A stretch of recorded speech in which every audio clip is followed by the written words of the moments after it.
بسم اللہ الرحمن الرحیم. السلام علیکم. شہرائے ترقی کے ساتھ میں ہوں سیف اللہ.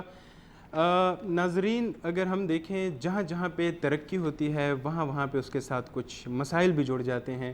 اور یہ صرف پاکستان کی بات نہیں ہے، اگر ہم پوری دنیا میں دیکھیں ڈیولپمنٹ ورڈ ہی ایسا ہے کہ وہاں پہ کچھ لوگوں کو تحفظات ہو سکتے ہیں، کچھ لوگوں کو اس سے فائدہ ہو سکتا ہے. اور سیم اگر ہم پاکستان میں دیکھیں تو جو سی پیک ہے اس کے ساتھ بھی اس کے کچھ جڑے ہوئے جو مسائل ہیں وہ ہمیں نظر آتے ہیں. اور اگر ہم بات کریں انہی مسائل کو لیتے ہوئے تو 2025 جو تھا پاکستان کے لیے میں کہوں گا کہ بڑا ایک کروشل گزرا ہے، جس میں ہم نے ایک وار بھی لڑی، اس کے ساتھ ساتھ ہم نے جو میجر ڈیولپمنٹل ہمارے جو پروجیکٹس تھے اس کے اوپر بھی ہم نے فوکس بڑھانا شروع کر دیا. جیسے کہ ہم ریکوٹیک کی بات کریں اس پہ بھی ہم نے اچھے خاصے جو ہے تو ہمارے بڑے لیول پہ جو ہے اس پہ میٹنگز ہوئی ہیں. اسی طرح سے ہم نے معدنیات کا بل بھی دیکھا جو KPK میں ہوا. اسی کے ساتھ بھی ہم نے بہت سارے جو ایشوز تھے جو صوبے میں اور وہاں کے لوکل عوام کے تھے وہ ہمیں نظر آئے. اسی طرح سے بلو اکانومی جو ایک، میں یہ تو نہیں کہوں گا کہ کوئی نیا ٹرم ہے، ایک پرانا ٹرم اس کو کہہ سکتے ہیں، لیکن پاکستان اور اسپیشلی پھر جو ہمارے کامن پیپل ہیں، جو ہمارے عوام ہیں، ان کے لیے ٹرم شاید تھوڑا سا نیا ہوگا اور اس کو سمجھنا بڑا ضروری ہے اور اس کا پاکستان کی معیشت میں ایک اہم کردار ہے. اسی ٹاپک پر ہمارے ساتھ شو میں آج گیسٹ بیٹھے ہیں. ایک تو ہمارے گیسٹ ہیں جو کہ ہیں وائس ایڈمرل ریٹائرڈ احمد سعید صاحب، جو کہ پریزیڈنٹ ہیں نیشنل انسٹیٹیوٹ آف میری ٹائمز افیئر کے، اور ساتھ میں میرے جو ہیں ہوسٹ ہیں جو کہ کسی تعریف کے محتاج نہیں، رشید صافی صاحب. مختلف شوز میں آپ ان کو دیکھتے ہیں، اپنا پوائنٹ آف ویو دیکھتے ہیں اور ان کا ایک میں کہوں گا کہ ایک ڈیپ انڈرسٹینڈنگ ہے ان کی اس طرح کے افیئرز میں، اسپیسیفکلی جو ڈیولپمنٹ کے ساتھ ہیں یا پھر میں یہ کہوں گا کہ جو ایکسٹریمزم یا ٹیررزم کے ساتھ ریلیٹڈ ٹاپکس ہیں. پہلے تو میں آپ دونوں کو خوش آمدید کہوں گا اور رشید صاحب کے ساتھ تو ہمارا ایک سلسلہ چلتا رہے گا. اور یہ بھی میں آپ کو بتا دوں کہ اس سے پہلے جو میمونہ سلیم تھی وہ اپنے کچھ نجی ان کی کچھ مصروفیات تھیں جس کی وجہ سے وہ ٹائم ان کا کچھ ایشو تھا، تو ان کی جگہ پہ اب یہ شو جو ہے میں ہوسٹ کروں گا. تو میں اگر اس ٹاپک کو شروع کروں بلو اکانومی کے بارے میں، تو احمد سعید صاحب اگر آپ اس کو تھوڑا پہلے تو ہمیں ایلیبریٹ کر دیں کہ what's the difference between blue economy اور جو ہم کہتے ہیں نا کہ جسے ہم میری ٹائم اکانومی کہہ لیں، یا اس میں ایک فرق کیا ہے. یہ میں صرف اپنے عوام تک کے سمجھنے کے لیے، کیونکہ یوزولی یہ مکس اپ ہو جاتا ہے ہمارا. جی ہاں، آپ نے بالکل صحیح کہا. پہلے تو بہت شکریہ پروگرام میں بلانے کا اور ایک ایسے ٹاپک پہ بات کرنے کا جو کہ آئی تھنک ایمرجنگ بہت ریکوائرمنٹ ہے پاکستان کی کہ ہم اس پہ بات کریں اور اس کے بارے میں جانیں کہ اس کا پوٹینشیل کیا ہے. تو جیسے آپ نے کہا کہ میری ٹائم اکانومی اور بلو اکانومی میں فرق کیا ہے. تو میری ٹائم اکانومی تو جو میری ٹائمز میک سے نکلا ہے جو سی کہتے ہیں، تو سی سے متعلق جتنی بھی اکانومی جڑی ہوئی ہے وہ ساری میری ٹائم اکانومی کہلاتی ہے. لیکن اس کے اندر اگر ایک کانسیپٹ کو ہم لے کے آ جائے تو وہ ہے کہ 1972 میں پہلی دفعہ اسٹاک ہوم میں ایک کانفرنس ہوئی جہاں پہ اس چیز کا ادراک ہوا کہ ہم جس طریقے سے اپنے وسائل کا استعمال کر رہے ہیں، چاہے وہ زمین پہ ہیں چاہے وہ سمندر پہ ہے، تو ان کو ہمیں ایک رسپانسبل طریقے سے دیکھنا پڑے گا، ورنہ آنے والے دنوں میں یہ کم پڑ جائیں گے. اور اس کا جو جس طریقے سے ہم ان کو لے کے چل رہے ہیں اس میں گرین ہاؤس گیسز بہت زیادہ ڈیولپ ہو رہے ہیں. ویسے تو اب نظر تو آ رہے ہیں جو ہم بعد میں اس کو تھوڑا زیادہ کلائمیٹ پہ تھوپ دیتے ہیں. جو ابھی کلائمیٹ میں ہمارے ساتھ جو سلسلے ہو رہے ہیں، ابھی جیسے بارشوں میں بڑا زیادہ نقصانات بھی ہو رہے ہیں، تو پاکستان اسی لیے ولنریبل 10 میں ڈکلیئر ہوا ہے کہ جو جن ملکوں کی اکانومی جو ہے وہ ولنریبلٹی ود کلائمیٹ ہے ان میں ہے. تو اگر ہم نے ابھی سے ہی ان میں اپنی ترجیحات کو ٹھیک نہیں کیا تو آگے چل کے تقریباً 2% پر ایئر ہماری GDP میں ریڈکشن ہونی ہے اگر ہم نے ان کو ابھی سے ایڈریس نہیں کیا. تو اسی حوالے سے پھر یہ اسی کانسیپٹ کو اگر ہم زمین پہ استعمال کریں گے تو وہ گرین اکانومی کہلاتا ہے، اور اسی طریقے کو اگر ہم سمندر پہ لے کے چلیں گے تو بلو اکانومی کہلاتا ہے. اچھا، اگر ہم بات کرتے ہیں سی پیک کی، اور صافی صاحب میں آپ سے اگر مطلب یہ ہے کہ اگر ہم سی پیک کی بات کرتے ہیں، سی پیک جو کہ مطلب اگر ہم دیکھیں گوادر اس کا ایک مین وہ بنتا ہے جہاں سے ساری ایکسپورٹس ہونی ہیں، سب کچھ وہاں سے ہونا ہے. اور آپ کو کیا لگتا ہے کہ سی پیک کتنا کنٹریبیوٹ کرے گا اس بلو اکانومی میں, اور یہ کتنا فائدہ مند ہوگا ہمارے یہ جو فشریز ہیں یا جو اللیگل ہماری وہاں پہ فشنگ ہوتی ہے اس چیز کو کیٹر کرنے میں اور اس کو سارٹ آؤٹ کرنے میں؟ شکریہ سیف اللہ. دیکھیں یہ بلو اکانومی کا یہ جو گوادر کا آپ ذکر کر رہے ہیں, اگر پاکستان میں کہیں سے کوئی ونڈو بلو اکانومی کے لیے کھل سکتی ہے تو گوادر ہی پورٹ سے ہم وہاں سے سٹارٹ کر سکتے ہیں. کراچی کے 2 پورٹس آلریڈی ایکٹیو ہے, لیکن ابھی تک ہم نے جو بلو اکانومی کی اصل ثمرات ہے وہ تو کیا ہم نے شروعات بھی نہیں کی ہیں. اور اگر گوادر پورٹ ایکٹیو ہوتا ہے, جو اس وقت ہمیں ایکٹیو ہوتا ہوا نظر آ رہا ہے, خصوصاً چین نے نہ صرف ہمیں جو میری ٹائم سیکیورٹی کے حوالے سے پاکستان اور چین کے بیچ میں ابھی حال ہی میں جو 2 دورے ہوئے ہیں صدر پاکستان اور field marshal general Asim Munir صاحب کے چین کے دوروں کے دوران, یہ بات مزید پختگی کی طرف گئی ہے کہ پاکستان نہ صرف میری ٹائم سیکیورٹی میں گوادر کا جو حدود ہے وہاں پہ مزید نئی جو ان کی تعاون کی شروعات ہو سکتی ہے, بلکہ ہو چکی ہے کئی شعبوں میں, اور وہاں سے ہی پاکستان اور چین کے تعاون سے پاکستان چاہتا ہے کہ بلو اکانومی کا جو دروازہ ہے وہ کھل جائے. آپ دیکھیں ویسے سر میرا ایک اس میں یہ ہے, میں اگر آپ میں سے اس میں کوئی بھی بہتر جواب دے سکے کہ گوادر ہم مطلب کہتے ہیں کہ یہ پاکستان کے لیے گیم چینجر ہے, اور نو ڈاؤٹ کہ یہ گیم چینجر ہے, لیکن ابھی تک مطلب کافی ٹائم ہو گیا ہے اس کو سٹارٹ ہوئے نہ تو وہاں کا جو ایئرپورٹ ہے آپریشنل ہے, مطلب کمرشل تو ایٹ لیسٹ نہیں ہے, نہ وہاں پہ ایسے کوئی اپرچونیٹیز ہیں. تو پھر اس کو ہم کیسے کہہ سکتے ہیں کہ یہ اتنا زیادہ, اور ابھی بھی ہم جو ہے تو بن قاسم پورٹ پہ اتنے ڈیپینڈنٹ ہیں, کیوں اس چیز کو ہم شفٹ نہیں کر رہے؟ جی پلیز آپ سر بہتر بتا پائیں گے, پھر میں کچھ ایڈ ماشاء اللہ بہت اس میں آپ نے بھی کافی کنٹریبیوٹ کیا ہوا ہے. اس کو تھوڑا سا اس طرح سمجھنے کی ضرورت ہے کہ جو جب یہ سی پیک اس کا آغاز ہوا تو اس کو کیسے 3 حوالوں میں اس کو ڈیوائیڈ کیا گیا. پہلا یہ تھا کہ ارلی ہارویسٹ پروجیکٹ کریں گے, جس کے اندر یہ ہے کہ انرجی کے ہیں, جس میں کچھ سسٹمز ڈیولپمنٹ تھی, اور اس کو سولر پاور کے پروجیکٹ لے تو تقریباً اس میں 3200 کلو واٹ کے پروجیکٹس بھی لگے. پھر اس کے بعد آگے چل کے پھر یہ special economic zones, free trade zones, اور پھر یہ ہے کہ ایسٹ بے کا کنیکٹیوٹی ہے وہ فیز 2 میں آیا. تو پہلا فیز جو ہے 2013 سے لے کے 18-17 تک, اور 18 سے 23. اب 23 سے آگے جو ہے اس کی نیکسٹ ڈیولپمنٹ فیز ہے. تو نیکسٹ ڈیولپمنٹ فیز کے اندر ابھی انہوں نے ڈیپ سی پورٹ کی طرف آ رہے ہیں. اس کے علاوہ اور ML1 کا پروجیکٹ ہے جو کہ انٹرنیٹ کنیکٹیوٹی کے اوپر جس کے اوپر کام ہوگا. اور ابھی جیسے صافی صاحب نے فرمایا کہ ابھی جو 2-3 دورے ہوئے ہیں اس میں ML1 کے اوپر کافی جو ہے بات چیت ہوئی ہے, اور کافی اچھے طریقے سے اس کو لے کے چلیں گے. تو کہنے کی بات یہ ہے کہ یہ پروجیکٹ ڈیولپ ہو کے ڈیلیوری کے اوپر ابھی نہیں آیا, تو اسی لیے پبلک میں شاید اس کی وہ اتنی کنسیو نہیں ہو پا رہا کہ ہمیں اس سے کیا فائدہ ہے. لیکن ویسے مطلب کچھ تو ایک ڈیولپمنٹ چل رہی ہے, اور یہ کوئی چھوٹا پروجیکٹ تو ہے نہیں. جی کچھ تو فائدے, جیسے کہ اگر ہم جاب کریشن کی بات کریں تو اس میں کچھ فائدہ ہوتا, کچھ اس طرح سے کوئی چیز تو ہوتی. ابھی تک تو بظاہر تو کوئی اس کے ریزلٹس نہیں نظر آ رہے, مطلب ایٹ لیسٹ چل تو رہے نا, اٹس بین ایئرس. جی تو اس لحاظ سے میں اگر کہوں کہ اوور آل تو جب اس کا اینڈ ریزلٹنٹ آپ دیکھیں نا, ویسے اس کا جو پروجیکٹ ابھی نیا لاسٹ فیز کی بات ہوئی ہے, تو لاسٹ فیز اس کی اینڈنگ تقریباً 2030 میں ہو رہی ہے. جی اس وقت یہ ٹوٹل آپ کو تقریباً 10 بلین پر ایئر آپ کو دے گا, اور this is equivalent to what Suez canal is giving to the Egypt. اسی لیے کہتے ہیں کہ یہ سوئس کینال آن لینڈ ہے. تو یہ کنیکٹیوٹی جیسے ابھی بڑی تیزی سے بڑھ رہی ہے, سینٹرل ایشین ریپبلکس کے ساتھ آپ کے کچھ معاہدے ہو گئے ہیں, چائنا کے ساتھ چل رہا ہے. تو میرا خیال ہے آنے والے دنوں میں بڑا تیزی سے اس پہ کام جیسے شروع ہوا ہے, اور پلس پورٹ کے چارجز کو بھی ہاف کر دیا گیا.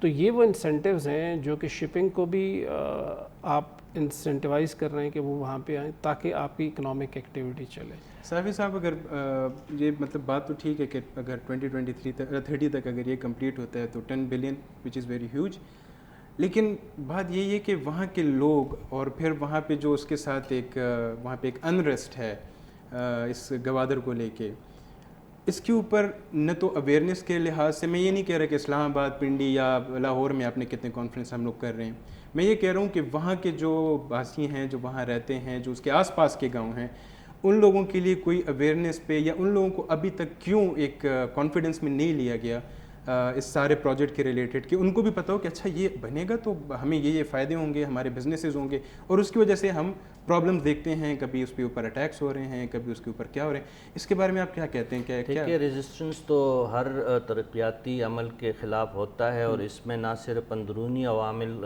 کار فرما ہے، بلکہ ہمارا ازلی دشمن بھارت کی طرف اگر ہم دیکھیں تو ان کی پراکسیز بہت ایکٹیو ہے، اور جس طرح ایڈمرل صاحب آپ کو بتا رہے ہیں کہ ایک چھوٹا پروجیکٹ نہیں ہے، یہ واقعی بہت بڑا پروجیکٹ ہے. ان کو یہ بات ہمارے دشمنوں کو ہضم نہیں ہوتی، چاہے وہ دشمن ہمارے اندر ہو یا ہمارے صفوں سے باہر یا ہمارے سرحدوں سے باہر ہو. ایک تو یہ بہت بڑا ایک فیکٹر ہے جس کو دیکھنا چاہیے، اور پاکستان اس وقت اس کو دیکھ بھی رہا ہے اور اس کا جواب بھی دیا جا رہا ہے. ایک تو یہ بنیادی وجہ ہے. دوسری بات جو آپ کہہ رہے ہیں کہ وہاں کے عوام نہیں چاہتے یا وہ عوام کو اعتماد میں نہیں لیا، تو ایسا نہیں ہے. میرے خیال میں اس میں درستگی کی ضرورت ہے. اس جو آپ کا موقف ہے اس میں عوام تو چاہتے ہیں، جو پہاڑوں پہ چڑھے ہوئے لوگ ہیں، جو پاکستان کی ترقی کے خلاف ہے، جو پاکستان کی سلامتی کے خلاف ہے، وہ لوگ دوسروں کے پراکسیز اور دوسروں کے ہاتھ میں کیل کے خود اپنے مستقبل کو تاریک بنانے کی ایک ناپاک کوشش کر رہے ہیں. لیکن اگر ہم اکثریت کے لحاظ سے دیکھیں تو اکثریت وہاں پہ روزگار کے متلاشی ہے، وہاں پہ امن کے متلاشی ہے. بلوچ عوام جو ہے بحیثیت مجموعی وہ لوگ کاروباری لوگ ہیں، وہ پرامن لوگ ہیں، وہ ایجوکیٹڈ لوگ ہیں. ان کی تعلیم کی ریشو دیکھیں. میں صافی صاحب اسی بات سے میں تھوڑا سا اختلاف کروں گا. اس میں کوئی شک نہیں کہ بڑے ٹیلنٹڈ ہیں بلوچستان کے لوگ، اور ایجوکیٹڈ کی جہاں تک بات ہے وہ صرف وہی ہے جس کے پاس اتنا پیسہ ہے کہ وہ سٹیز میں آ جائے، اسلام آباد آ جائے، پشاور آ جائے، تو وہ ہے. لیکن اگر ہم وہاں کے لوکلز کی بات کریں، میں کبھی شاید گیا نہیں لیکن میرے واسطہ بہت رہا ہے ان لوگوں سے، تو اتنا تو مجھے اندازہ ہے کہ وہ لوگ وہاں پہ نہ تو ایجوکیٹ ہیں، وہاں پہ نہ تو لٹریسی ہے، نہ ان کو پتہ ہے کہ یہ کیا ہے اور یہ کیا چل رہا ہے اور پاکستان ہمارے لیے کیا ہے. آپ کو جانا ضرور چاہیے. آپ جب وہاں پہ جائیں گے، ابھی حال ہی میں وہاں پہ ایک ادبی جو کانفرنس پاکستان کے سطح پہ ہوتا ہے، وہاں پہ لاکھوں روپے کی کتابیں خریدی گئی، اور اس میں علم کے ساتھ علم دوستی بلوچ عوام کی جو تھی وہ دیدنی تھی. اور ایسا بھی نہیں ہے، آپ اگر اس کو میں کمپیئر اس کو لاہور، کراچی یا اسلام آباد کی سٹیز سے یا ان علاقوں سے نہیں کر رہا ہوں، میں ان کو کر رہا ہوں آپ کے جو ایکس فاٹا کے علاقے تھے، جو آپ کے کے پی کے علاقے ہیں، جو اندرونی سندھ کے علاقے ہیں، جو جنوبی پنجاب ہے، اس کے مقابلے میں اگر بلوچ علاقوں کو آپ دیکھیں تو آپ ڈیٹا نکال کے دیکھ لیجئے گا، وہاں پہ تعلیم کی شرح جو ہے وہ کافی حوصلہ افزا ہے. گوچہ اس میں ضرورت یہ ہے کہ ان کو روایتی تعلیم سے ہٹ کے ان کو تعلیم و تربیت کی بھی، تعلیم کے ساتھ تربیت کی بھی ضرورت ہے. ووکیشنل ٹریننگز کے فیسلٹیز وہاں پہ نہیں ہے. یہ تمام عوامل ان لوگوں کو ایک احساسی محرومی سے دوچار کر رہا ہے، اور اس احساسی محرومی کو B L A, B R F, B N A, B Y C جیسی تنظیمیں جو ہے وہ ایکسپلائٹ کرتے ہیں اور ترقی کے عمل میں رکاوٹ بنتے ہیں. اگر آپ کی کوئی شکایت ہے، جس طرح آپ کے خیال میں ان کے ساتھ زیادتی ہو رہی ہے، اگر آپ کے کوئی کنسرنز ہے تو اس کا جواب جو ہے بندوق نہیں ہے، اس کا جواب یہ قلم ہے. قلم کے ذریعے صافی صاحب میں یہ کہوں گا کہ میں یہ نہیں کہہ رہا کہ ان کے ساتھ زیادتی ہو رہی ہے، میں یہ کہہ رہا ہوں کہ جب آپ کے لوگ ایجوکیٹڈ نہیں ہوں گے، احمد سعید صاحب آپ بھی اس میں اگر کنٹریبیوٹ کریں، کہ جب آپ ایجوکیٹڈ نہیں ہوں گے، میں اپنی بات بتاتا ہوں کہ میں پڑھا لکھا ہوں تو میں تھوڑا ٹائم لوں گا. اگر مجھے کوئی آفر کرے، لیٹ سپوز کوئی ٹیررسٹ آرگنائزیشن ہے، وہ مجھے آفر کرے، تو میں سوچوں گا اس پہ کہ یار کیا ضرورت ہے، پڑھا لکھا ہوں یا میں کچھ بھی کر سکتا ہوں. جو دہشت گردوں میں جو میجورٹی، میں کہوں گا، یہ نہیں کہہ رہا کہ اس میں پڑھے لکھے نہیں جاتے ہیں، لیکن میجورٹی کی اگر میں بات کروں ان پڑھ ہیں، اور ان کو مینیپولیٹ کرنا آسان ہوتا ہے. اور یہ میرے پرسنل ایک پرسپیکٹیو ہے کہ بلوچ لوگوں کو اگر مینیپولیٹ کرنا آسان ہے، اس کی ریزن یہ ہے کہ ان کے پاس وہ لیول کی ایجوکیشن نہیں ہے کہ وہ سمجھ سکیں کہ یہ بھائی ہمارے ساتھ یہ جو بھی پروجیکٹس بن رہے ہیں یہ ہمارے لیے کتنے فائدہ مند ہے. ویسے سر اس پہ آپ کا کیا پوائنٹ آف ویو ہے؟ سر میں 2 پوائنٹس تو یہ دوں گا کہ پہلی بات یہ ہے کہ اللہ تعالیٰ نے انسان کو خیر کے خمیر سے پیدا کیا، جی، تو اس لیے جب آپ خیر کے ساتھ جائیں اور ان کو بتائیں کہ کیسا یہ آپ کے، جیسے آپ نے بالکل صحیح کہا کہ community owned community lead projects چلنے چاہیے جس میں کہ امپوزیشن نہ ہو, ان کو لے کے چلے اور ان کو اس کے ڈویڈنڈس کا ادراک ہو کہ ہمارے آگے آنے والی نسلوں میں کتنا اس کا فائدہ ہوگا. تو اس میں زیادہ بہتر ہوتا ہے کہ جو سوشل پروجیکٹس ہیں ان کو زیادہ بہتر طریقے سے لے کے آئے, ایجوکیشن کے ہیں, ہیلتھ کے ہیں, یہ ساری چیزیں اگر آپ ساتھ میں لے کے آئے تو آپ کو پتہ چلے گا کہ وہاں کی کمیونٹی بہت اچھے طریقے سے آپ کو رسپونڈ کرتی ہے. اس کی مثال چھوٹی سی ہے اورمارا میں. اورمارا میں جب یہ ہاربر بنا, جو کہ نیوی اس کو بنا رہی تھی, تو انہوں نے وہاں پہ جتنی بھی کیپیسٹی ڈیولپ کی الیکٹریسٹی کی, وہ انہوں نے گاؤں کو دیکھ کے کی تاکہ گاؤں کو فری دی جائے.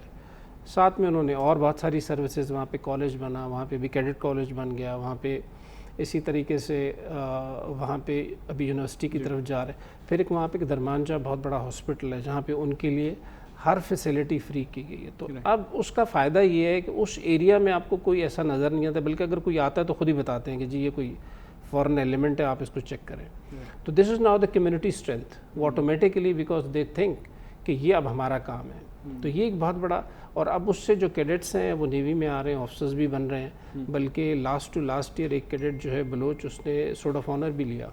سو دس از اے گڈ ڈیولپمنٹ. اچھا سر, آیا ابھی تک کوئی اس بلو اکانومی کے لیے کوئی نیشنل پلان کوئی بنایا گیا, پراپر نیشنل پلان جو اس کو کیسے سارا لے کے جانا ہے؟ ابھی تک اس پہ کوئی ایسا کچھ کام ہے ہمارا؟ جی, اس کو ابھی تو ہم پہ یہ انفورس ہو گیا. میں تو یہ کہوں گا کہ ہم چونکہ تھوڑا سا لیٹ چل رہے تھے, تو یہ بڑے معاملات میں لیٹ ہی چل رہے جی. پیرس ایگریمنٹ جب ہوا تو پیرس ایگریمنٹ کے بعد انہوں نے ہر کنٹری کو یہ کہہ دیا کہ اب آپ کو والنٹیرلی خود اپنے گولز ڈیفائن کرنے ہیں, جن کو NDCs کہتے ہیں, نیشنل ڈٹرمنٹ گولز, جس میں آپ نے گرین ہاؤس گیسز کو کیسے کم کرنا ہے, ریسورسز کو کیسے مینیج کرنا ہے, اور اس کی سرٹیفیکیشن انٹرنیشنل باڈیز کریں گی. تو اب آپ کی ان ساری چیزوں کا لنک ڈیولپ ہو گیا ہے IFIs کے ساتھ, یعنی کہ جو آپ کو فنڈنگ آئے گی وہ ان کو دیکھ کے آئے گی کہ آپ کے سسٹینیبل ڈیولپمنٹ گولز کی جو پروگریس ہے وہ اب ہر سال دینا پڑے گی. یہ ابھی COP29 ہمارا تھنک ٹینک بھی گیا تھا, ہمارے 2 پیپرز وہاں سلیکٹ ہوئے تھے, تو وہ ہم نے پڑھے. تو وہاں پہ جو سامنے چیز نظر آئی اب وہ یہ تھی کہ اب بلو اکانومی کو آپ کو اڈاپٹ کرنا پڑے گا. اگر نہیں کریں گے تو تقریباً وہ حال ہے جو کہ ہماری شپ ریسائکلنگ انڈسٹری کا ہوا. وہ شپ ریسائکلنگ انڈسٹری جو ایشیا کی نمبر ٹاپ پہ تھی, تقریباً 350 سے 400 شپس آتے تھے. چونکہ ہم نے گرین پریکٹسز نہیں کی اور پولوشن کرتے رہے, اور ہم نے جو ورکرز ہیں ان کی ٹریننگ نہیں کی, ان کے ہیلتھ سے ریلیٹڈ ایشوز کو نہیں دیکھا, تو نقصان یہ ہوا کہ ابھی ہم پہ یہ چیز لاگو ہو گئی ہے, اور اب 12 سے 13 شپس آپ کے پاس ہیں. تو پوری شپنگ انڈسٹری, شپ ریسائکلنگ انڈسٹری آپ کی تقریباً گھٹنوں پہ آ گئی ہے. اب ہم ہارڈ ویئر سیکھ رہے ہیں کہ اب ہم اس کو گرین شپنگ کی طرف لے کے چل رہے ہیں, جو انشاءاللہ ہو جائے گا. لیکن چونکہ 2009 سے ایک پروسیس چل رہا تھا, تو ہمیں پہلے سے ہی اسٹارٹ کر دینا چاہیے تھا, جیسے کہ بنگلہ دیش نے کیا, انڈیا نے کیا, تو اب وہ ہم سے آگے نکل گئے. بالکل, اس میں کوئی شک نہیں. چلیں, ہمارے پاس ایک بریک کا ٹائم ہوا. ناظرین, ایک بریک کے بعد آتے ہیں اور اپنا شو کنٹینیو کرتے ہیں.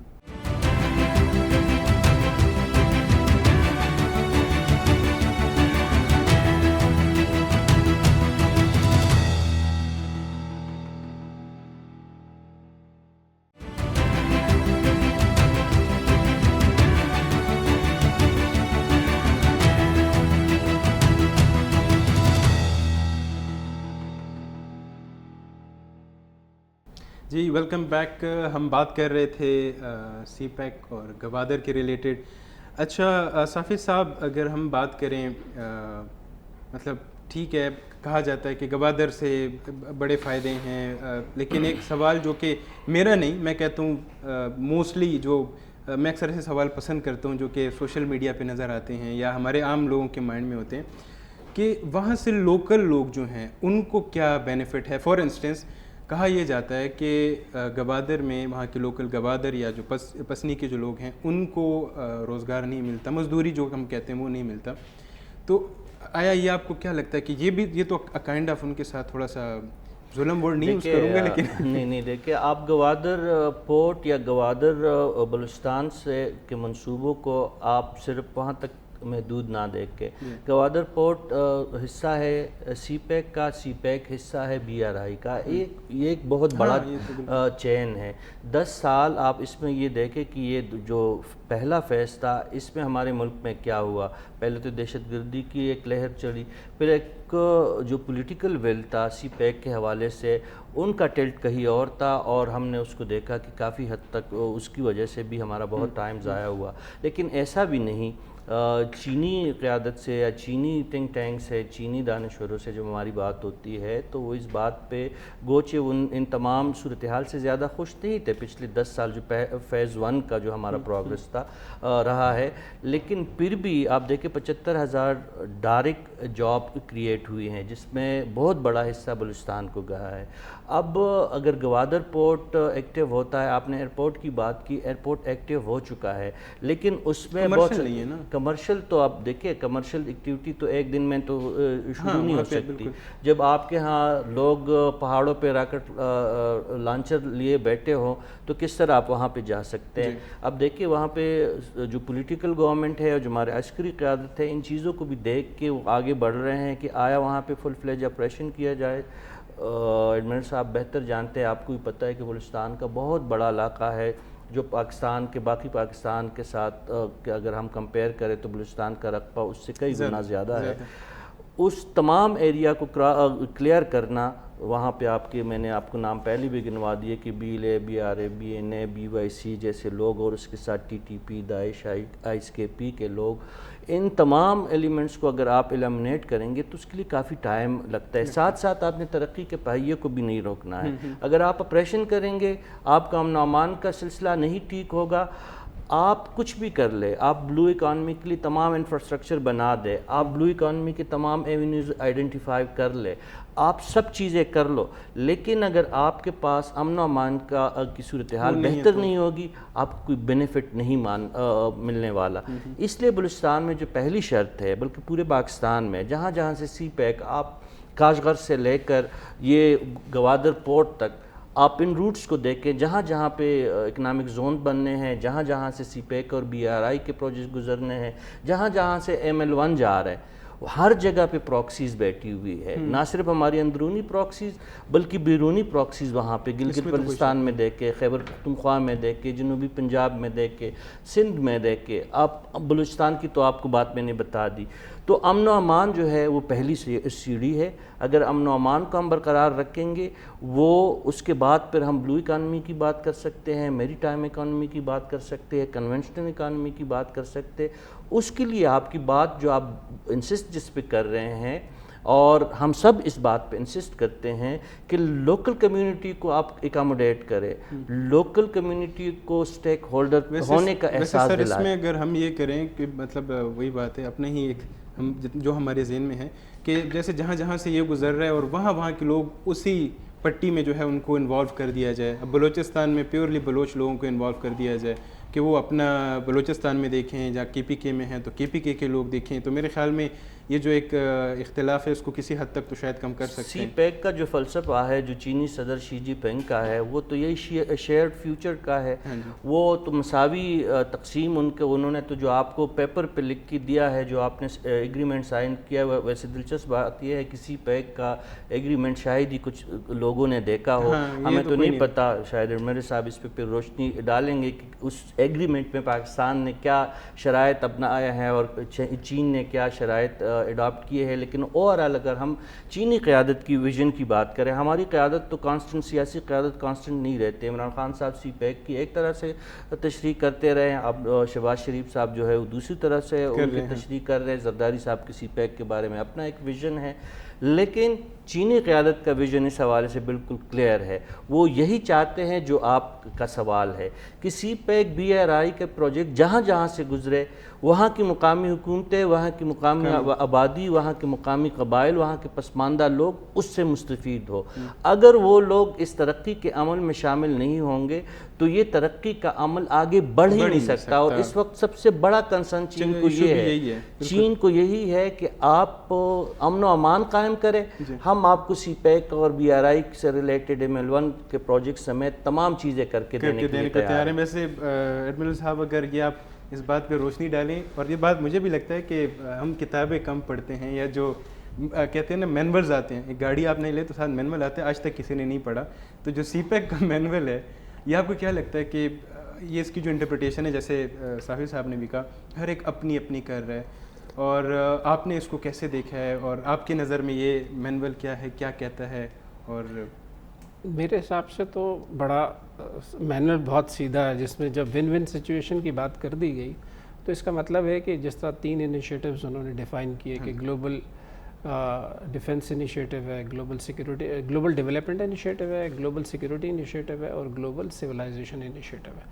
تو ان سب کے درمیان میں جو چائنیز کی اپروچ ہے وہ کلیبریٹو ہے, ڈومیننس کی نہیں ہے. وہ لوکل کمیونٹیز کے ساتھ مرج ہو کے کام کرتے ہیں, جہاں جہاں گئے جیسے جیسے کیا. تو ان کی بڑی اسٹرینتھ یہ ہے کہ کبھی کسی کنٹری کو انہوں نے انویڈ نہیں کیا. دس از سم تھنگ ویری, ہاں چائنا نے نہیں کیا. تو اسی لیے ان کے جو ایک ایڈمرل تھے جانگ ہی, وہ بھی جب ان ایریاز میں شپ آئے تو وہ ٹریڈ کے لیے آئے تھے, انہوں نے کسی پورٹ پہ اپنا انویژن نہیں کیا. تو اس پوائنٹ آف ویو سے چائنیز کی جو تھیوری ہے یا چائنیز کی جو ورکنگ ہے وہ لوکل کمیونٹیز کے ساتھ انٹیگریٹ ہو کے ہی کام کرنا ہے, اور یہی اس کا ایسنس ہے جو ہمارا سی پیک کا. تو جیسے کہا کہ 3 ٹیئر میں کچھ ایسے مسائل ہیں, جیسے ایک ہے گلوبل پاور کنٹیسٹیشن کے اندر ایک ایمرجنگ ہے اور ایک رائزنگ ہے اور ایک فالنگ پاورس کا اپنا ایک کنٹیسٹیشن گراؤنڈ ہے. تو اس میں شاید یہ پروجیکٹ بھی ایک فالٹ لائن پروجیکٹ کے طور پہ اس میں آ گیا. دوسرا ہے ریجنل, جس میں صافی صاحب نے بڑا اچھا بات کی, انڈیا کا جو ایک ہے کہ وہ ریجنل کنٹیسٹیشن میں اس کا, اور ایک اس کا لوکل فینومینا. ان تینوں کو ایڈریس کرنے کی ضرورت ہے تاکہ یہ پروجیکٹ اچھے طریقے سے. اچھا, اگر ہم جیسے صافی صاحب نے بات کی کہ جو وہاں پہ وہ ٹیررزم ہے, ایکسٹریم ایلیمنٹس ہیں وہاں پہ, ابھی ہم نے پریویسلی دیکھا ہے کہ پاکستان افغانستان کے ساتھ تعلقات کافی بہتری کی طرف لے کے جا رہا ہے. اور میں تو دعا کرتا ہوں, کیونکہ افغانستان ہمارے لیے, میں بیسکلی ہوں بھی KPK سے, تو ہم تو یہی دعا کرتے ہیں, لیکن ان کے ساتھ تعلقات بہتر کرنے پہ آیا اس خطے میں یہ جو گوادر ہے, جو موسٹلی ہم دیکھتے ہیں کہ یا تو افغانستان سے بارڈر کراس کر کے آتے ہیں یا ایران سے آتے ہیں, اور تو اس کے اوپر کوئی فرق پڑ جائے گا, یا ٹیررزم کم ہو جائے گی, یا کچھ ہم اس کو دیکھ رہے ہیں کہ زیادہ فائدہ نہیں ہو سکتا؟ اس کی چھوٹی سی مثال یہ ہے کہ اگر آپ کے بیک یارڈ میں مارشی ایریا ہے جہاں بارش ہو جائے تو اس کے بعد پانی کلیئر نہ کریں تو مچھر بھی آئیں گے, مینڈک بھی آئیں گے, اور وہاں پہ بہت ساری چیزیں ڈیولپ ہوں گی. لیکن اگر آپ نے اکنامکلی دیکھتے ہوئے ان سارے مارشی ایریاز کو کلیئر کر دیں تو پھر یہ والی جو بیماریاں چل رہی ہیں آٹومیٹیکلی اسکویز ان ہو جائیں گے. معاشرہ خود ان کو اسکویز کرے گا, بیکاز جیسے کہا نا کہ ان کا اسٹیک آ جائے گا کہ ہمارے بچوں کے اسکول بند ہو رہے ہیں, ان کی تعلیم کا مسئلہ پڑتا ہے, اسکول کے کاروبار ہے, ہاسپٹلز ہیں, یہ ساری سیوک لائف جو ہے یہ ڈسٹرب ہوتی ہے. تو جب یہ ساری چیزیں اسٹیک ہولڈرز کے طور پہ معاشرہ یا وہاں پہ جو لوگ ہیں اس میں شامل ہو جائیں گے, تو جو تھوڑے بہت جو کہ پہاڑوں پہ ہیں, جس میں کہ ہمارے فیلڈ مارشل صاحب عاصم منیر صاحب نے یہ بات کی تھی کہ دیر آر فیو پیپل, تو ان کو ٹیکل کرنا پھر اتنا مشکل نہیں ہوگا. اور اب چونکہ لاسٹ جو 2 ایونٹس ہوئے جن میں کہ ایک ہمارا ایسٹرن سائڈ پہ اور ایک ویسٹرن سائڈ پہ, یہ اپورچونیٹیز ڈیولپ ہوگی پاکستان کے لیے بہت اچھی. اس سے بہت ساری چیزیں کلیئر ہو گئی ہیں, بالکل, اس میں تو اب کوئی شک نہیں. ان دونوں ہمسایوں کو بہت ساری چیزیں کلیئر ہو گئی.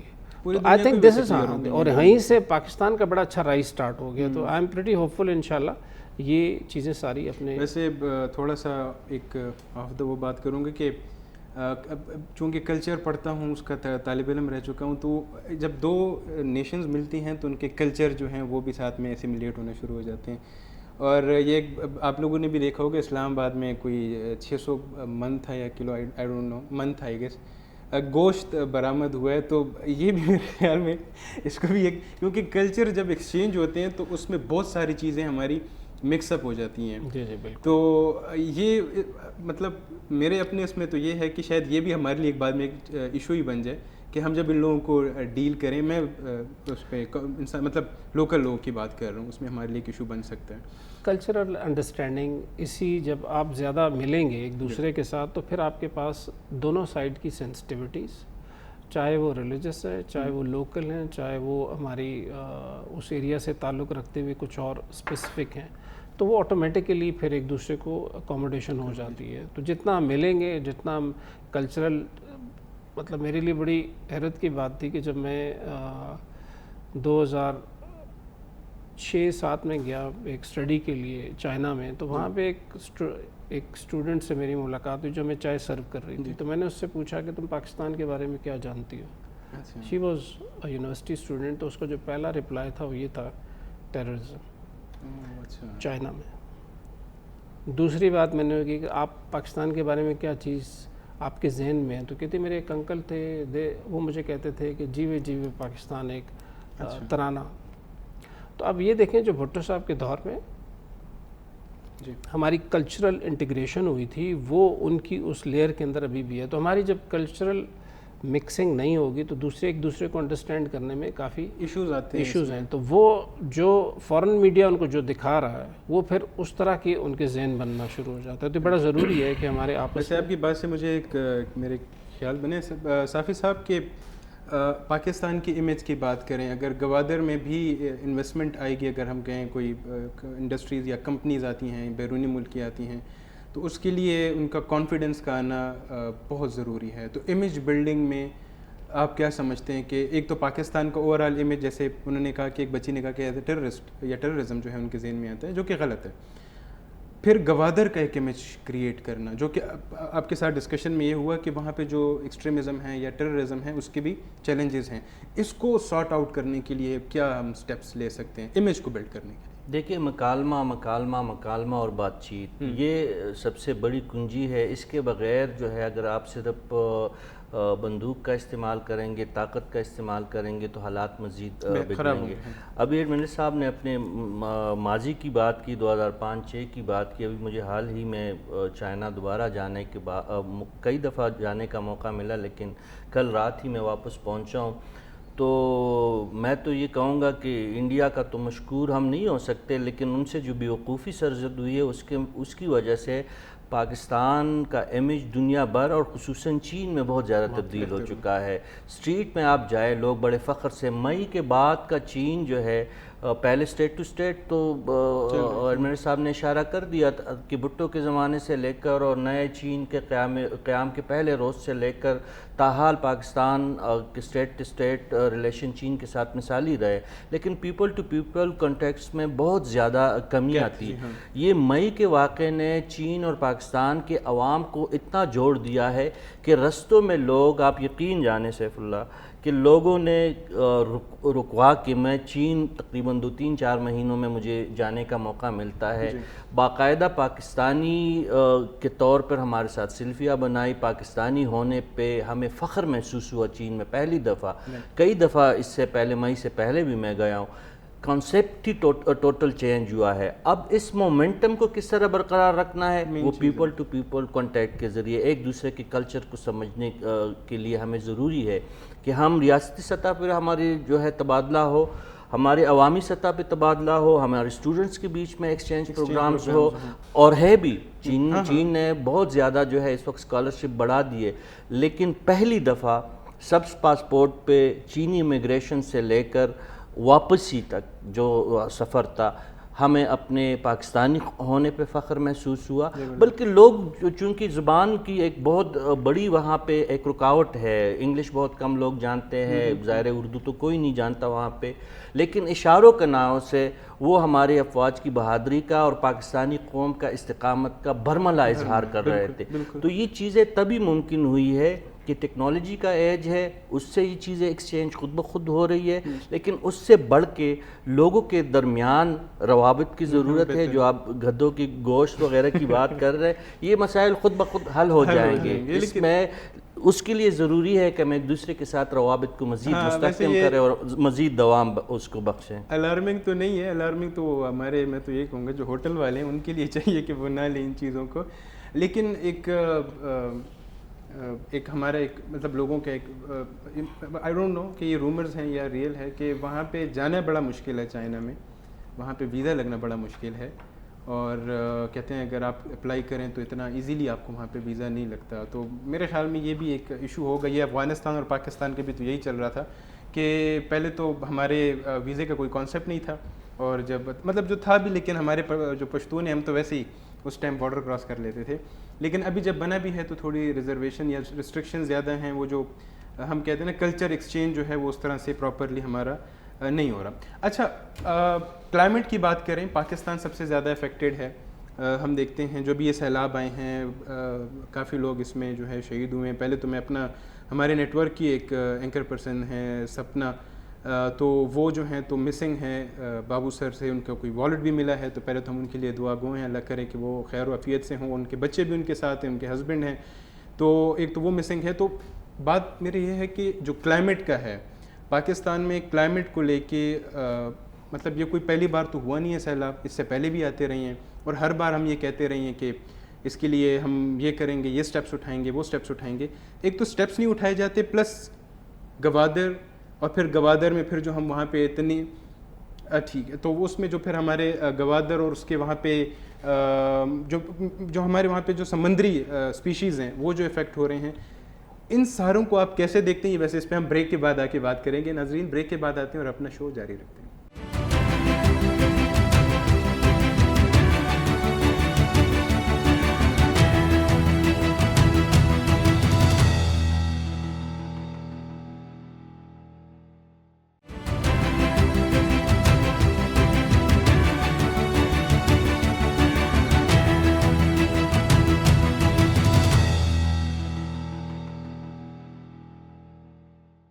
جی ناظرین ویلکم بیک. ہم بات کر رہے تھے کلائمیٹ پہ. پاکستان میں آپ لوگ دیکھ رہے ہیں کہ اس بار جو سیلاب آ رہے ہیں اس میں کافی لوگ، پہلے تو میں آپ لوگوں سے بھی یہی کہوں گا کہ مہربانی کریں اس موسم میں آپ لوگ ٹور کے لیے نہ نکلیں، اور پھر اسپیشلی جہاں پہ پہاڑ ہیں، جہاں پہ دریائیں ہیں. میری سمجھ سے باہر ہے، پتہ نہیں آپ دریاؤں میں کیوں گھس جاتے ہیں. اور آپ کو پتہ بھی ہے مونسون ہے، کسی بھی ٹائم فلڈ آ سکتا ہے. فلیش فلڈز آج کل بڑے آ رہے ہیں، اور اللہ بہتری کی طرف چیزوں کو لے کے جائے. اور اس پہ میں حکومت سے بھی میری یہی دعا ہے کہ جو ہمارے جو ریلیف کے جو فنڈز ہیں اس کو کچھ بہتر کریں. جہاں پہ ہیلی کاپٹرز کی ضرورت ہے. ایڈمرل صاحب میں ویسے ایک بات بتاؤں کہ میں یہ ویڈیو دیکھ رہا تھا کہ جس میں ہمارے ایک کے پی کے ایک منسٹر ہیلی کاپٹر میں آئی ہیں تو کہتے ہیں کہ ہم اس کے لیے یہ کریں گے. تو ایک بندے نے، ہم سارے کامن لوگ جو ہیں جو اتنی سمجھ بوجھ نہیں رکھتے ہیلی کاپٹر اور پھر ریلیف کا کون سا ہیلی کاپٹر ہے، جنگ والا کون سا ہے، تو وہ کہتے ہیں کہ آپ ہیلی کاپٹر میں آئی ہیں تو یہی یوز کر لیتے. تو وہ کہتے ہیں یہ چھوٹا ہیلی کاپٹر ہے، یہ ہم یوز نہیں کر سکتے. بات کرنے کا مقصد یہ ہے کہ کلائمیٹ چینج پہ پہلے تو ہمارے اس سائڈ پہ ہم کیا کر رہے ہیں، اور پھر گوادر میں اسپیسیفکلی جہاں پہ جو سمندری اسپیشیز ہیں وہ اس سے اگر افیکٹ ہوتی ہیں کتنی، کیونکہ جب جہاز آئیں گے تو اوبیسلی وہاں کا جو ایک ایکو سسٹم ہے وہ تو ڈسٹرب ہوگا. اس کے لیے ہم نے کیا کیا، یا ہم نے کہا کہ بس ٹھیک ہے مچھلیاں کہیں اور چلی جائیں گی؟ نہیں ایسا. بہرحال یہ جیسے میں نے کہا کہ بلو اکانومی جب یہ کانسیپٹ چل پڑا ہے تو اس کے اندر پولوشن ایک بہت بڑا کنسرن ہے جس کو کہ سی کے اوپر ہم دیکھ رہے ہیں. اور اس پہ نیکسٹ منتھ انشاءاللہ ایک انٹرنیشنل کانفرنس بھی ہو رہی ہے جس میں کہ سندھ اور بلوچستان سے بھی ہم لوگ لیں گے جو کہ اس پولوشن کو ایڈریس کریں گے. اس کی وجہ یہ ہے کہ ابھی تقریباً 1 کلومیٹر سے تھوڑا سا آگے تک یہ سارا پولوٹڈ ایریا بن گیا جس کے اندر بھی فش نہیں ہوتی. پہلے ہمارے ہاربر میں ڈولفنز بھی آتی تھی. تو یہ وہ ساری چیزیں جو کہ جتنی انڈسٹری لگ گئی اس کا اپنا ٹریٹمنٹ سسٹمز نہیں ہے، پھر ہم نے ساری ڈمپنگ کر دی سی کی طرف، تو یہ سارے کام تھوڑا سا ہمارے لیے پرابلم میں آ گئے. تو ایک تو اس کو دیکھ رہے ہیں. لیکن جہاں گوادر کی آپ نے بات کی تو گوادر اور مارا اور یہ سارے ایریاز بہت کلین ایریا ہے. یہ ہمارے لیے ایک اپرچونٹی ہے کہ ہم سٹارٹ ہی کلین سے لیں گے. دیٹ مینس کہ وہاں پہ جتنی انڈسٹری لگے گی اس کا اپنا ٹریٹمنٹ پلانٹ ہوں گے، رینیویبل انرجی کا استعمال ہوگا. تو اس لیے آئی ایم پریٹی ہوپ فل کہ گوادر اس طرح کے پرابلم میں نہیں آئے گا، کیونکہ ابھی سے ہی ہم نے اس میں یہ چیزیں پلاننگ میں ایمبیڈ کر دی ہوئی ہیں. تو اس طریقے سے. اور دوسرا یہ ہے کہ 3 مہینے کے لیے انٹرنیشنلی فش جو ہے اس کو اس کی پوچنگ نہیں کی جاتی، یعنی پکڑی نہیں جاتی وہ فش. اس کی وجہ یہ ہے کہ دیٹ از جون جولائی اور اگست میں انٹرنیشنلی، کیونکہ اس میں وہ ہیچنگ ہوتی ہے ایگز کی اور چھوٹی جوینائل فش ہوتی ہے. اب اگر وہ پکڑی جاتی ہے تو اس کا نقصان ہی ہوتا ہے کہ آپ بہت چھوٹی چھوٹی پکڑ لیتے ہیں اور اس کو چکن فیڈ میں ڈال دیتے ہیں. اچھا. تو یہ ایک قسم کا کلنگ آف دس یہ فش کا ایک بہت بڑا نقصان ہوتا ہے. تو اب گورنمنٹ آف بلوچستان کو اور گورنمنٹ آف سندھ کو اس پہ پابند کیا جا رہا ہے کہ آپ ان ایریاز میں نہ کریں. اب وہ کہتے ہیں کہ جی ہمارے چونکہ کوسٹل سٹیز ہیں تو کوسٹل سٹیز میں ظاہر ہے پھر ان کو آلٹرنیٹ سورس آف انکم بھی چاہیے 3 مہینے کا, یہ والا پوائنٹ ہے. تو اب انڈسٹری کی ری لوکیشن کے اوپر کافی بات ہو رہی ہے, بیکاز چائنا کا بھی جو 3rd فیز ہے, 3rd فیز کے اندر ری لوکیشن آف انڈسٹری ہے from China to Pakistan, S E Zs special economic zones کے اندر اور جو فری ٹریڈ زون بنے گا اس کے اندر. تو وہ سب ان ساری ٹیکنالوجیز کے ساتھ آ رہے ہیں جو کہ سیف ہوگا, گرین ہوگا اور آگے آنے کے لیے, آگے آنے والے دنوں کے لیے بہت اچھے. ویسے تھوڑا یہ آپ کے ساتھ ریلیونٹ ہی ہے کویسچن کہ ایک بڑی, یہ تو ایک ہے ہیوج انویسٹمنٹ ہے پاکستان کے لیے, اس کے ساتھ اب جو ہمارے جو اسپیسیفک ڈگریز ہیں جو میری ٹائمز اور ان میں ڈیل کرتے ہیں, دو کہ میں ایک بات بتاؤں, میں ویسے پڑھاتا بھی ہوں یونیورسٹی میں, لیکن میرے سامنے کبھی اس طرح یونیورسٹیز میں کبھی دیکھا نہیں ہے میں نے, میجرلی کہ کہیں آئی ہوں. موسٹلی ہمارے لوگ انٹرسٹڈ ہیں یہ اور سوشل سائنسز میں. اس کے اوپر کتنا فوکس کیا جائے گا کہ ہماری جو یوتھ ہے وہ اس کو انڈرسٹینڈ کر سکیں اور اس کو ہم اس ڈیولپمنٹ کو پازیٹیولی اس میں اپنا کنٹریبیوٹ کر سکیں, بجائے اس کے کہ پھر ہمیں باہر سے لوگوں کو بلانا پڑے اس کو سمجھنے کے لیے. آپ نے بڑا اچھا پوائنٹ لیا جی کہ انڈسٹری کو سپورٹ کرنے کے لیے آپ کو ہیومن ریسورس ڈیولپمنٹ کرنی پڑے گی.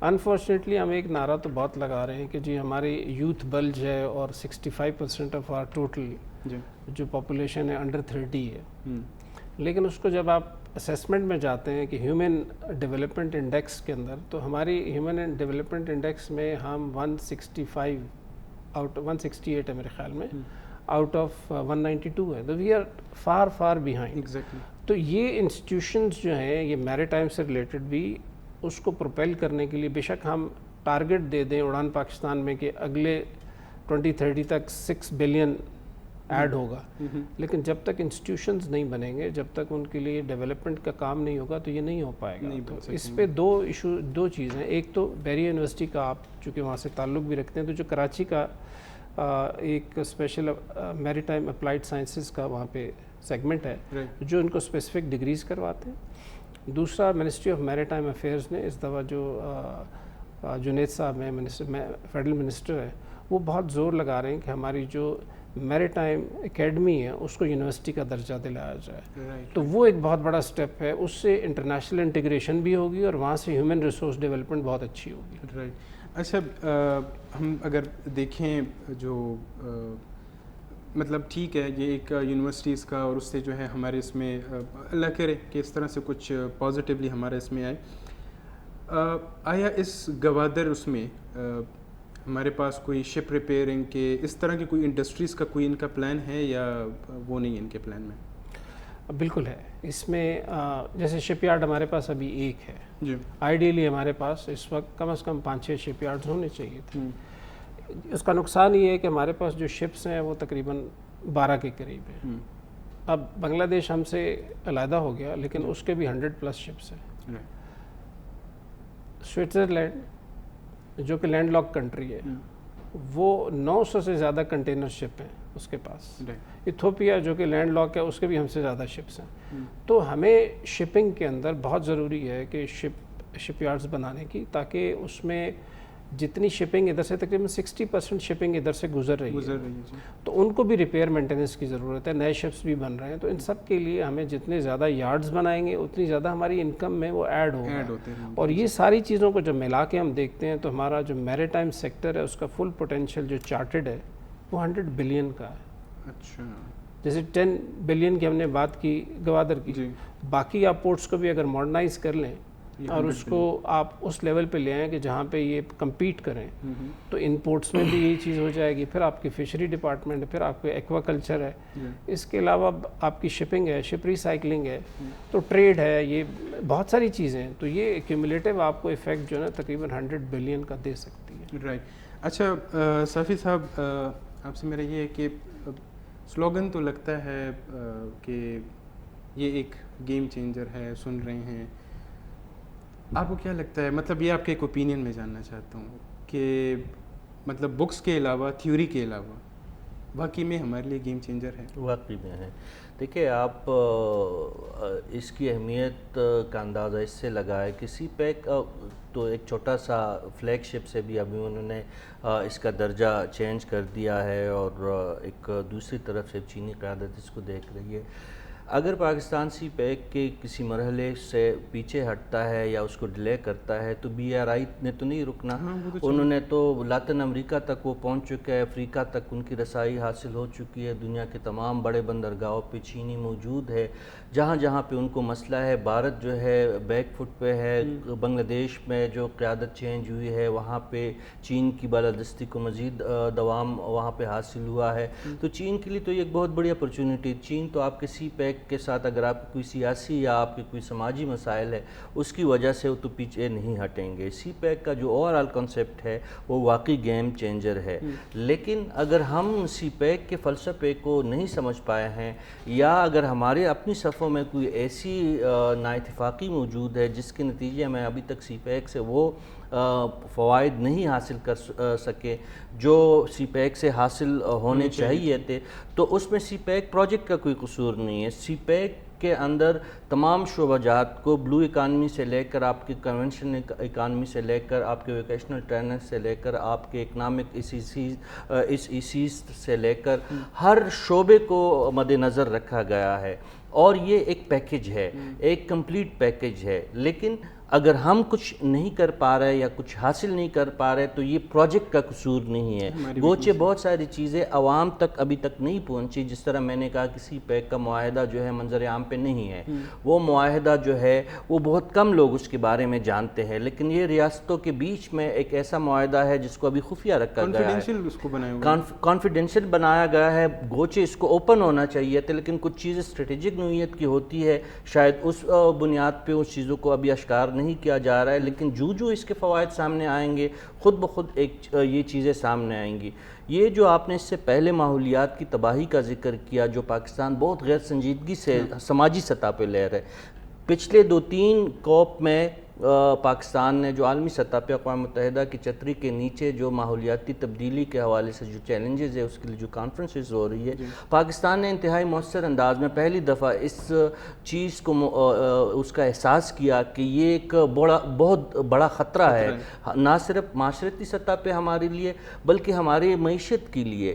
تو یہ جو ابھی آپ نے ہمارے اینکر جو ہماری کو اینکر ہے کلیگ ہے سپنا, ہم آپ کی آواز میں ہماری آواز اور دعا شامل ہے کہ اللہ تعالیٰ کرے کہ ان کے بارے میں جو خدشات اور جو خوفناک خبریں آ رہی ہیں ان کی فیملی کے حوالے سے وہ جھوٹ ثابت ہو اور کوئی معجزہ ہو اور وہ بخیریت اپنے گھر واپس آ جائے. یہ جو واقعات ہو رہے ہیں, یہ جو کلاؤڈ برسٹ ہو رہے ہیں, یہ جو شہری فلڈز آ رہے ہیں, یہ تمام چیزیں کلائمیٹ چینج سے ریلیٹڈ ہے.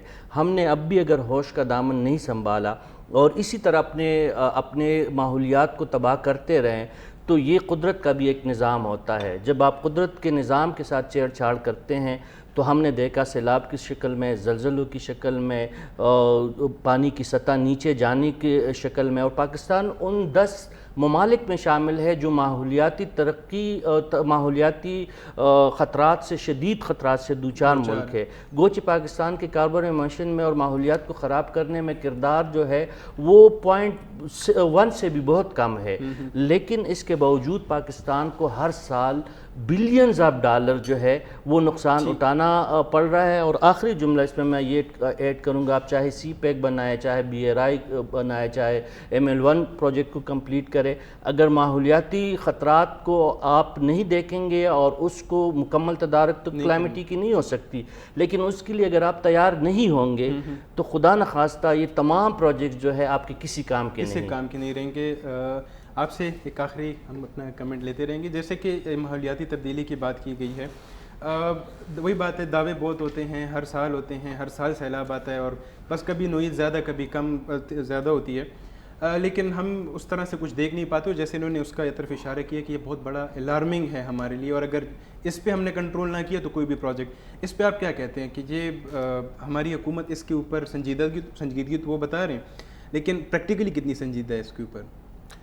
دیکھیں, سنجیدگی کا ابھی سلسلہ یہ ہے کہ ہمیں ڈیمز تو بنانے پڑیں گے. جی میرا خیال ہے ہمیں یہ سوچنا پڑے گا کہ جب اتنی کوانٹٹی میں پانی آتا ہے تو اس کو ان ملکوں نے کیسے اس چیز کو سنبھالا ہے. اور یہ پانی ہے بھی میٹھا. تو جب رن زیادہ بڑھ جاتا ہے اور آپ کی جو گریڈینٹ ہے وہ سٹیپ ہوتا ہے تو یہ پھر زیادہ فورس لے لیتا ہے.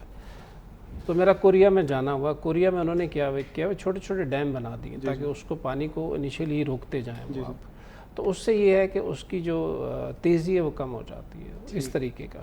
تو باقی میرے خیال میں سلوشنز سارے اویلیبل ہیں اور ان سلوشنز کو ہمیں جو سکسیس کے سلوشنز ہیں ان کو دیکھتے ہوئے ہمیں ان کو اپنے ہاں تھوڑا بہت چینج اپنے بڑا بہترین کہا کہ یہ ٹیکنیکل سولوشنز کو دیکھتے ہوئے ہمیں اس چیز کو ہینڈل کرنا ہے. بٹ ہمارے پاس ٹائم جو ہے شو میں ختم ہو رہا ہے. آپ کا بڑا شکریہ ہمارے احمد سعید صاحب, آپ نے ہمارے شو میں شرکت کی اور اپنے جو تھاٹس ہیں, جو آپ کی جو انڈرسٹینڈنگ ہے وہ ہمارے ساتھ شیئر کی.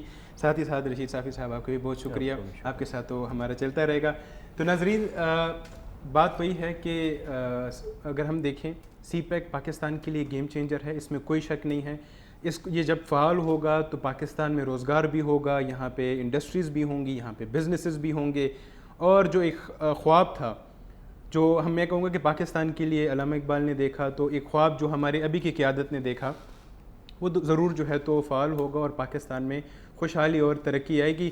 کلائمیٹ کی بات کروں, میں ایک آخری میسیج دیتا رہوں گا. جیسے کہ میں نے کہا کہ ہماری ایک کولیگ ہیں سپنا, ایک تو ان کے لیے دعا کریں کہ وہ خیر و عافیت سے اپنے گھر پہنچ جائیں اور کوئی معجزہ ہو جائے. لیکن آپ سے بھی ایک ریکویسٹ ہے کہ ان دنوں میں باہر جانے سے گریز کریں اور اپنی فیملی کی سیفٹی کو پرائرٹی پہ رکھیں. اگلے ایپیسوڈ تک کے ہمیں لیے اجازت دیجیے. اللہ حافظ.